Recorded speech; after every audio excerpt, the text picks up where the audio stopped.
ನಮಸ್ಕಾರ, welcome to Yoyo Kannada. ಬನ್ನಿ ಈಗ ನೋಡೋಣ ಈ ದಿನದ ರಾಶಿ ಫಲಗಳನ್ನ. ಮೊದಲಿಗೆ ಮೇಷರಾಶಿ. ಉದ್ಯೋಗದಲ್ಲಿ ಯಶಸ್ಸು ಲಭಿಸುತ್ತದೆ, ಆದಾಯದಲ್ಲಿ ಹೆಚ್ಚಳ ಇರುತ್ತದೆ, ಕುಟುಂಬದಲ್ಲಿ ಸಂತೋಷದ ವಾತಾವರಣ ಇದೆ. ವೃಷಭ ರಾಶಿ. ಶಾರೀರಿಕ ಆರೋಗ್ಯದಲ್ಲಿ ಸ್ವಲ್ಪ ಅಸ್ವಸ್ಥತೆ ಕಾಣಬಹುದು, ಆದರೆ ಮಾನಸಿಕವಾಗಿ ಉತ್ತಮವಾಗಿರುತ್ತೀರಿ. ಹೊಸ ಕೆಲಸದ ಆರಂಭ ಇರುತ್ತದೆ. ಮಿಥುನ ರಾಶಿ. ಶೈಕ್ಷಣಿಕ ಕ್ಷೇತ್ರದಲ್ಲಿ ಉತ್ತಮ ಯಶಸ್ಸು ಇರುತ್ತದೆ, ಉನ್ನತ ಶಿಕ್ಷಣಕ್ಕೆ ಅವಕಾಶಗಳು ಒದಗುತ್ತವೆ, ಆರ್ಥಿಕ ಸ್ಥಿತಿ ಸುಧಾರಿಸುತ್ತದೆ. ಕರ್ಕ ರಾಶಿ. ಕುಟುಂಬದಲ್ಲಿ ಕೆಲವು ಸಮಸ್ಯೆಗಳು ಉಂಟಾಗಬಹುದು, ಆದರೆ ಸ್ನೇಹಿತರ ಸಹಾಯದಿಂದ ಸಮಸ್ಯೆಗಳನ್ನು ಪರಿಹರಿಸಲು ಸಾಧ್ಯವಾಗುತ್ತದೆ. ಸಿಂಹ ರಾಶಿ. ಸಾಮಾಜಿಕ ಜೀವನದಲ್ಲಿ ಉತ್ತಮ ಅವಕಾಶಗಳು ಒದಗಿ ಬರುತ್ತವೆ, ಹೊಸ ಸ್ನೇಹಿತರನ್ನ ಪಡೆಯಲು ಸಾಧ್ಯವಾಗುತ್ತದೆ, ಆರ್ಥಿಕ ಸ್ಥಿತಿ ಸುಧಾರಿಸುತ್ತದೆ. ಕನ್ಯಾ ರಾಶಿ. ಉದ್ಯೋಗದಲ್ಲಿ ಕೆಲವು ತೊಂದರೆಗಳು ಎದುರಾಗಬಹುದು, ಆದರೆ ಶ್ರಮದಿಂದ ಎಲ್ಲಾ ಸಮಸ್ಯೆಗಳನ್ನ ಪರಿಹಾರ ಮಾಡಲು ಸಾಧ್ಯವಾಗುತ್ತದೆ. ತುಲಾ ರಾಶಿ. ಶಾರೀರಿಕ ಆರೋಗ್ಯದಲ್ಲಿ ಉತ್ತಮವಾಗಿರುತ್ತದೆ, ಆದಾಯದಲ್ಲಿ ಹೆಚ್ಚಳ ಇದೆ, ವೈವಾಹಿಕ ಜೀವನದಲ್ಲಿ ಸಂತೋಷದ ವಾತಾವರಣ ಇರುತ್ತದೆ. ವೃಶ್ಚಿಕ ರಾಶಿ. ಶೈಕ್ಷಣಿಕ ಕ್ಷೇತ್ರದಲ್ಲಿ ಯಶಸ್ಸು ಲಭಿಸಲಿದೆ, ಹೊಸ ಕೆಲಸದ ಆರಂಭ ಆಗುತ್ತದೆ, ಆರ್ಥಿಕ ಸ್ಥಿತಿ ಸುಧಾರಿಸುತ್ತದೆ. ಧನುರಾಶಿ. ಕುಟುಂಬದಲ್ಲಿ ಸಂತೋಷದ ವಾತಾವರಣ ಇರುತ್ತದೆ, ಮಕ್ಕಳ ಉತ್ತಮ ಭವಿಷ್ಯದ ಬಗ್ಗೆ ಚಿಂತೆ ಮಾಡುತ್ತೀರಿ, ಆರ್ಥಿಕ ಸ್ಥಿತಿ ಸುಧಾರಿಸುತ್ತದೆ. ಮಕರ ರಾಶಿ. ಉದ್ಯೋಗದಲ್ಲಿ ಕೆಲವು ತೊಂದರೆಗಳು ಎದುರಾಗಬಹುದು, ಆದರೆ ಶ್ರಮದಿಂದ ಎಲ್ಲಾ ಸಮಸ್ಯೆಗಳು ಪರಿಹಾರವಾಗುತ್ತವೆ, ಉತ್ತಮ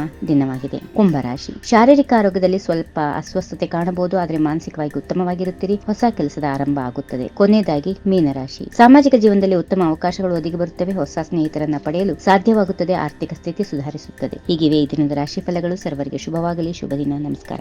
ಈ ವಿಡಿಯೋ ನಿಮಗೆ ಇಷ್ಟವಾದಲ್ಲಿ ಲೈಕ್ ಮಾಡಿ, ಶೇರ್ ಮಾಡಿ, ಸಬ್ಸ್ಕ್ರೈಬ್ ಮಾಡಿ.